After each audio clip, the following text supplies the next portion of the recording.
Nah, saya akan membacakan siaran pers bersama Koalisi Masyarakat Sipil menyikapi debat kandidat presiden tentang hukum dan HAM serta pernyataan tim pemenangan Prabowo terkait kasus-kasus pelanggaran hak asasi manusia. Sebagai bagian dari konsolidasi jelang agenda tersebut, tim pemenangan Prabowo Subianto mengumpulkan aktivis dan korban penculikan tahun 98 pendukung paslon Prabowo Subianto Gibran. Dalam pernyataan yang diberitakan di sejumlah media, pada intinya mereka mengklaim bahwa capres dukungan mereka yaitu Prabowo Subianto bersih dari kasus pelanggaran HAM berat masa lalu, khususnya kasus penculikan dan penghilangan orang secara paksa 9798. Koalisi Masyarakat Sipil memandang pernyataan sejumlah aktivis 98 pendukung capres Prabowo Subianto sangat menyesatkan, mengabaikan fakta dan bahkan benar-benar menyakiti korban dan keluarga korban pelanggaran HAM di Indonesia. Pembelaan yang serampangan dan cenderung gelap mata demi kontestasi kekuasaan sesungguhnya tidak pantas diucapkan oleh orang-orang yang mengklaim pernah menjadi aktivis perlawanan terhadap rezim otoritarian Orde Baru. Dengan klaim dan embel-embel sebagai aktivis 98, seharusnya mereka mengedepankan nilai-nilai perjuangan demokrasi dan HAM, khususnya keberpihakan pada korban, keluarga korban, bukan membuat dan menyebarkan narasi yang manipulatif atas sejarah dan aktor kekerasan negara di masa lalu.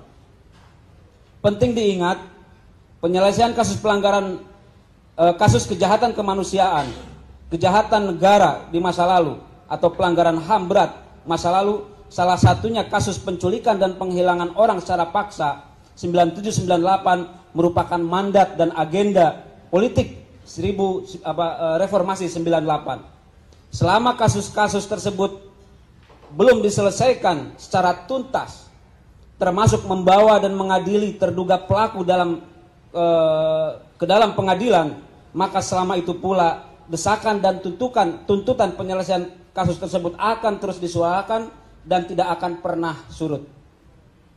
Adanya pernyataan yang menyatakan bahwa isu penculikan dan penghilangan paksa sebagai isu 5 tahunan, isu musiman, secara nyata merupakan pelecehan terhadap perjuangan korban, perjuangan keluarga korban yang telah berjuang selama puluhan tahun dan tak kenal henti untuk mendapat keadilan dan atas peristiwa yang dialaminya.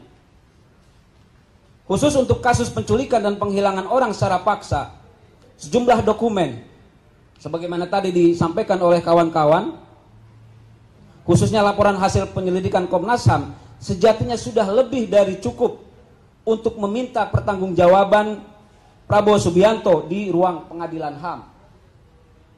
Hasil penyelidikan Komnas HAM telah menetapkan kasus penculikan dan penghilangan orang secara paksa sebagai peristiwa pelanggaran HAM berat. Sebelumnya juga, seperti tadi juga sudah disampaikan oleh kawan-kawan, dalam surat keputusan Dewan Kehormatan Perwira telah memberhentikan Prabowo dari dinas kemiliteran. Kemudian tahun 2009 Pansus Orang Hilang di DPR juga telah mengeluarkan 4 rekomendasi kepada pemerintah, yang salah satunya adalah membentuk pengadilan HAM ad hoc kasus penculikan dan penghilangan paksa. Hal ini seharusnya ditindaklanjuti termasuk oleh Presiden Joko Widodo. Tidak ada ruang yang lebih tepat bagi Prabowo Subianto untuk mengklarifikasi dugaan keterlibatannya dalam kasus penghilangan paksa kecuali lewat ruang pengadilan. Kemudian berbagai kesaksian terkait dengan kasus penghilangan paksa saya kira juga sudah banyak beredar. Salah satunya adalah pernyataan Budiman Sujatmiko dalam sebuah wawancara yang menyatakan bahwa Prabowo Subianto mengakui tindakan penculikan dan mereka yang dia culik telah dikembalikan.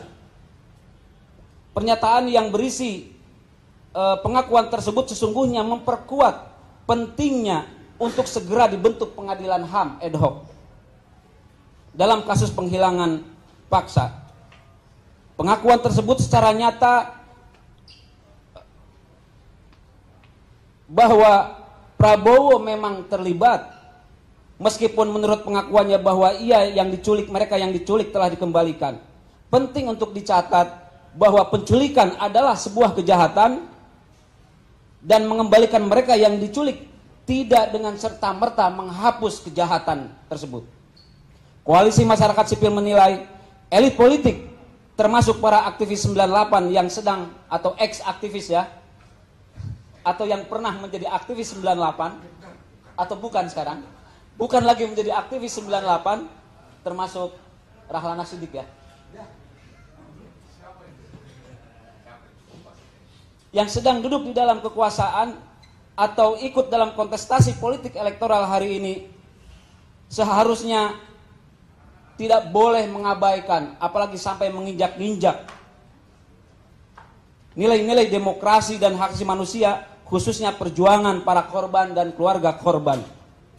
Harus diingat bersama bahwa kondisi politik hari ini, era reformasi yang termasuk yang menghantarkan mereka hari ini duduk di dalam kekuasaan, merupakan hasil dari perjuangan berdarah para martir perubahan pada tahun 98, terutama di dalam melawan rezim otoritarian Orde Baru.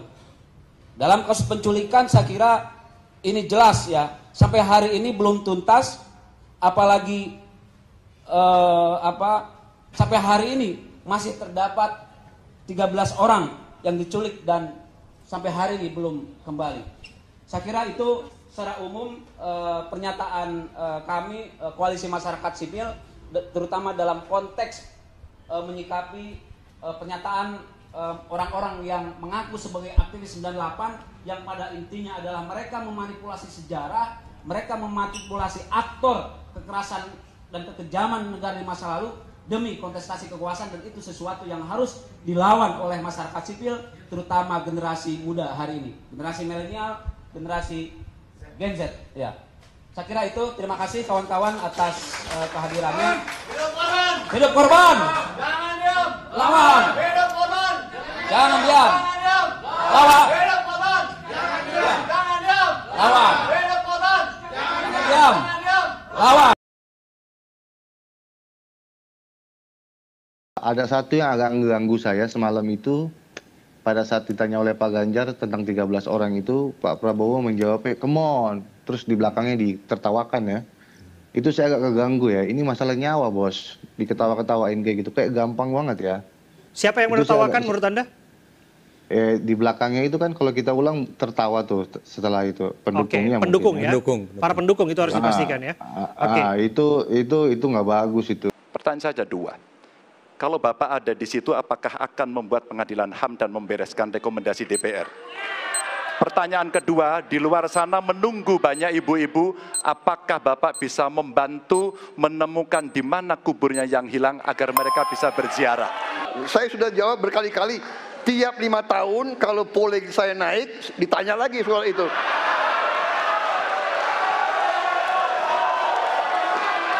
Come on, Mas Ganjar. Ya, jadi saya tadi katakan, saya merasa bahwa saya yang sangat keras membela hak asasi manusia. Nyatanya orang-orang yang dulu ditahan, tapol-tapol,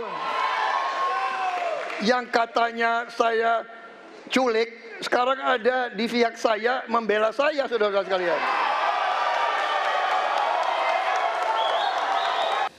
Ya, isu hak asasi manusia menjadi pembahasan dalam debat perdana calon presiden. Salah satu korban yang belum ditemukan adalah Dedi Hamdun. Kita akan berbincang bersama dengan Hakim Hamdun, anak Bapak Dedi Hamdun yang menjadi korban penghilangan paksa tahun 1997. Betulkah selama 26 tahun kasus ini bergulir, belum ada perhatian khusus dari pemerintah? Oh iya, memang selama 26 tahun ini emang nggak pernah ada. Cuman memang baru kali ini aja yang inisiasi oleh Pak Mahfud, kita sama-sama tahu adalah non-judicial penyelesaiannya itu. Cuman kalau menurut saya sih itu aja.